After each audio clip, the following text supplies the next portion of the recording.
नमस्कार दोस्तों।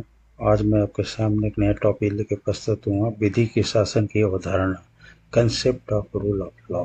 Professor dicey के अनुसार विधि के शासन का अर्थ है कानून द्वारा प्रदत्त शक्तियों के अलावा सरकार की ओर से किसी भी प्रकार की मनमानी शक्ति, आर्बिट्ररी पावर का अभाव। इसका अर्थ यह है कि सामान्य न्यायालयों के समक्ष सामान्य कानूनी तरीके से स्थापित कानून के स्पष्ट उल्लंघन के सिवा कोई भी व्यक्ति दंडनीय नहीं है या उसे शरीर या संपत्ति के लिए कष्ट नहीं दिया जा सकता है। दूसरा, कानून के समक्ष सभी व्यक्ति समान हैं और कानून की दृष्टि में कानून का समान संरक्षण है, चाहे कोई व्यक्ति उच्च हो या निम्न, सामाजिक या आर्थिक रूप से, चाहे वह सरकारी कर्मचारी हो या निजी व्यवसायी। हमारे देश में भारत में कानून के शासन का सिद्धांत संविधान की प्रस्तावना में निहित है, जहां सामाजिक, आर्थिक और राजनीतिक न्याय, प्रतिष्ठा और अवसर की समानता, बंधुत्व और भारत के नागरिक के रूप में व्यक्ति की गरिमा के उद्देश्य निर्धारित किए गए हैं।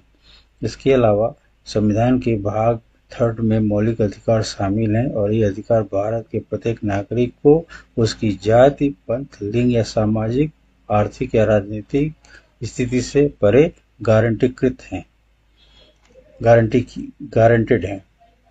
उदाहरण के तौर पर, यदि किसी राज्य की विधानमंडल एक कानून बनाती है जिसमें यह प्राविधान है कि महिला उम्मीदवारों को कानून की पढ़ाई करने से रोक दिया जाएगा और उन्हें कानूनी पेशे में प्रवेश नहीं दिया जाएगा, अब महिलाओं को कानूनी पेशे से रोकना स्पष्ट रूप से समानता के अधिकार का उल्लंघन है।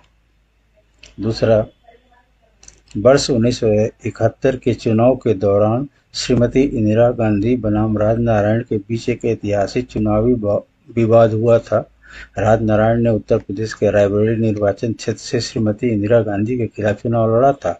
राजनारायण चुनाव हार गए और उन्होंने जन प्रतिनिधित्व अधिनियम 1951 के तहत भ्रष्ट आचरण का आरोप लगाते हुए एक कानूनी याचिका दायर की। आरोपों में चुनावी कदाचार, सरकारी मशीनरी का दुरुपयोग और चुनाव जीतने के लिए मतदाताओं को प्रलोभन देना शामिल था।